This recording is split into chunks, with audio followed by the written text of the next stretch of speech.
حضور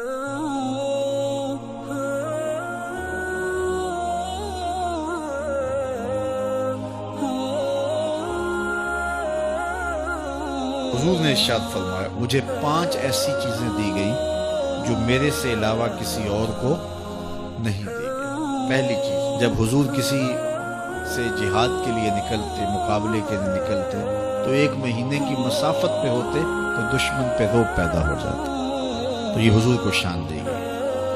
دوسری چیز، میرے لیے پوری روئے زمین مسجد بنائی گئی ہے اور پاک کرنے والی بنائی گئی ہے۔ یہ کسی نبی کی شان نہیں تھی، معبد میں جانا پڑتا عبادت کے، لیکن حضور نے اس صحن کائنات میں قدم رکھا، دھرتی پاک کر دی گئی۔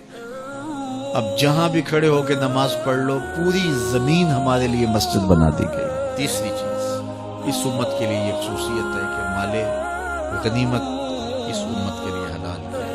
اور چوتھی چیز، مجھے شفاعت کا حق دیا گیا۔ قیامت کے دن اللہ تعالیٰ جل شانہ اپنے محبوب علیہ السلام کو شفاعت کا اذن دیں گے اور حضور شفاعت کریں گے، اور جب شفاعت کا دامن کھولیں گے تو بڑے بڑے گنہگار اس دامن میں چھپ جائیں گے۔ اعلیٰ حضرت بولے پیش حق مجدہ شفاعت کا سناتے جائیں گے، آپ روتے جائیں گے ہم کو ہنساتے جائیں گے۔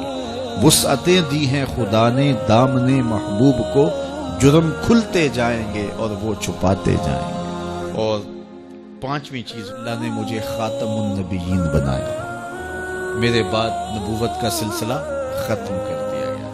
تو یہ وہ خوبیاں ہیں جو مجھے عطا کی گئی ہیں، حضور نے فرمایا میرے علاوہ کسی اور کو نہیں عطا۔ فرمایا کہ میں اللہ کے ہاں خاتم النبیین لکھا ہوا ہوں، رب نے لکھا ہوا ہے کہ میں آخری نبی ہوں، میں خاتم النبیین ہوں۔ یہ کب سے لکھا ہے؟ اللہ اکبر، حضور علیہ السلام کی ولادت کے وقت لکھا، 40 سال کے ہوئے تب لکھا، یا پھر جب حضور کا وصال ہوا تب لکھا کہ اب آپ کے پاس کوئی نبی نہیں آئے گا؟ کب لکھا؟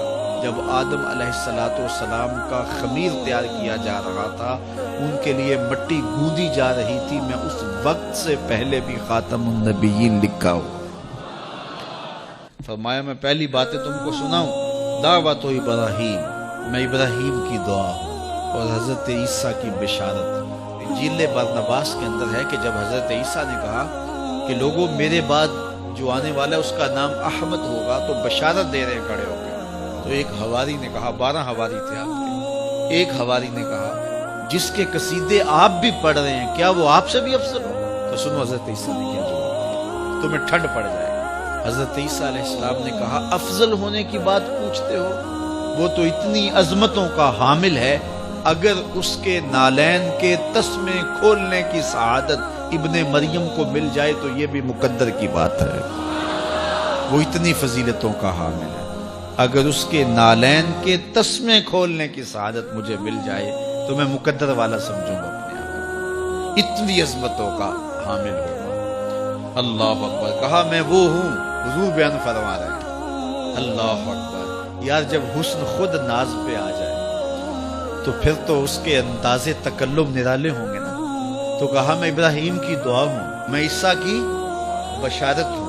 اگلی بات حضور نے کیا ارشاد فرمایا، جب میری ماں نے مجھے جنم دیا تھا تو میری ماں نے ایک خواب دیکھا تھا، فرمایا میں اس خواب کی تعبیر ہوں، اور فرمایا اللہ کے ہاں میں اس وقت بھی خاتم النبیین لکھا ہوا تھا جب حضرت آدم کا خمیر ابھی تیار ہو رہا تھا۔ تو سب سے پہلے حضور ہیں، آئے سب سے آخر میں، یعنی حضور تخلیق میں اول ہیں، ظہور میں آخر ہیں۔ اور میاں صاحب بولے نور محمد اس ویلے دا آدم اجے نہ ہویا، نور محمد اس ویلے دا آدم اجے نہ ہویا، اول آخر دوویں پاسے اوہ مل کھلویا، اول آخر دوویں پاسے اوہ مل کھلویا۔ اور اقبال کہتا ہے نگاہ عشق و مستی میں وہی اول وہی آخر، وہی قرآن وہی فرقان وہی یاسین وہی طٰہٰ، تو اول بھی وہ ہیں آخر بھی، تو اصل وجود آمدی از نخست، اول آخر دوویں پاسے اوہ مل کھلویا۔